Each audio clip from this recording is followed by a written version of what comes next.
My original 335, I didn't get it back, no. Well, all through 66, 67, I was playing the Telecaster and through an AC30 to record. Okay.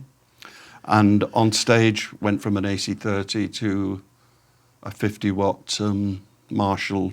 We knew Jim Marshall, and then he gave us these, amps, and 50 watt seemed quite nice, not for recording, for on the road.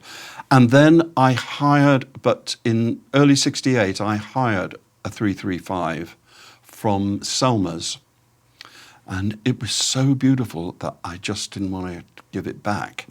And when I spoke to them, I said, I really want to keep this guitar. And they said, well, you can't, because it's our most popular hire guitar. I said, well, I am. And they said, well, you can't, because we're sending a guy around. And this went back and forth. I think it might have gone back to Selmer's for an afternoon. And then I went down there and I said, listen, I'll give you the full price, as if it was new. It was £168. Wow. And they were like, all right, yeah, gosh, you're going to pester us forever. So, okay, give us the new price, as if it was new. I'd like to take a second to talk to you about this channel. This is actually Rick Beato 2. I've had it since the beginning of my main channel, and many of you are not subscribed. As a matter of fact, 87% of the people that watch this channel regularly are not subscribed. So I encourage you to hit the subscribe button on this channel and on my main channel. This will help me get even more of my dream guests and help continue to grow both channels. Thank you. Everybody would be singing harmonies in your live concerts. How loud was your stage volume? And how well could you hear yourself? Because your pitch is so good. Were you guys loud? I went from an AC30, of course, when we were still wearing the blue suits and doing covers. Then I had an AC30. I went from that to the 50-watt Marshall, to a 100-watt Marshall, and to 200 watts. This was all before monitors. Yeah. A guy called Gene Clare came to see us when we were up in Pennsylvania, Lancaster in Pennsylvania. Oh, yeah. And we had a WEM PA. When we were opened up for Cream, we had a WEM PA. In the places they were playing, it was like, ding, ding, ding, coming out. Gene said, what about if I do the PA? And he said, and I'll take your stuff as well. So he was driving the truck, Gene. Wow. And he designed a system. Still no monitors. I think we didn't get monitors till early 70s. That's really amazing. So you would have to listen to the front of house speakers and just kind of orient towards that. I just got used to that way of doing it and pitching just with the flute, which was loud. Yeah. And which cut through. And just what I could hear, yeah. It was very difficult. But we did become two bands. We were a recording band that had a particular style that Decca captured in a wonderful record company, wonderful recording studios, and a touring band, which, like you say, was very loud. What was the process? How did you make those records? Would you cut tracks live? And if you had the orchestra, bring that in after? How did you do that? We didn't have the orchestra, never played with an orchestra until 1990. Okay. At Red Rocks. It was the first time we ever played with an orchestra.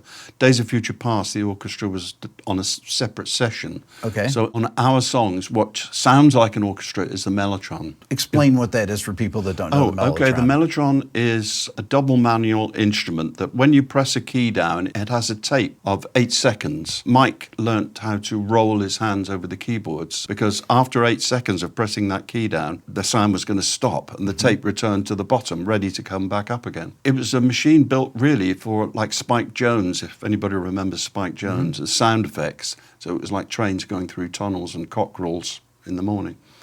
And it was for sound effects. And Mike took all of the sound effects out, duplicated all the kind of orchestral sound, because it had sounds of strings and brass and flutes, oboes and things, and chorale on it too. Mike duplicated those, made it double manual, so it was already double tracked. I really felt for him every night. I would look across and there'd be some awful thing happened, something got stuck because it was springs, It's a tapes. very delicate instrument. Oh, yeah. I mean, it's kind of like a sampler, basically. The only person I ever saw also using it was a jazz musician called Graham Bond. Now, would you guys have to tech that stuff with mellotron when you load it into every new space? Is like you don't know what it's going to do each night, right? I mean, we had to carry that thing in every night, and of course there was 6 of us, so there are 5 in the group and a roadie. If we were lucky, if a roadie turned up, we had to manhandle it in, and I always wondered who was carrying it. I was supposed to be doing my share, but you know how you put your hands up and you go, oh, and then, oh, to you, oh, kind of like that. And I've seen you play 12-string on some of these old videos, and what did you play? What kind of 12-string would you play? so the 12-string on nights and the early days was, it was called a Francis. It was custom-made thing that Donegan gave me. I went to Donegan's house one day, and this is before I joined the Moody's, and he said, have a look in my attic, there's some guitars up there that I don't want. And so he was down below, so I was throwing these guitars down at him. He was like, oh, that's great, no, I don't want that.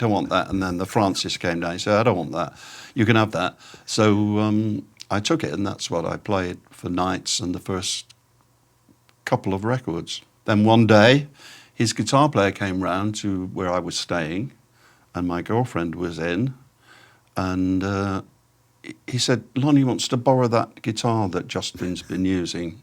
This was after nights. Oh, no. Yeah. And he said, I'll bring it back tomorrow. And my girlfriend was like, okay.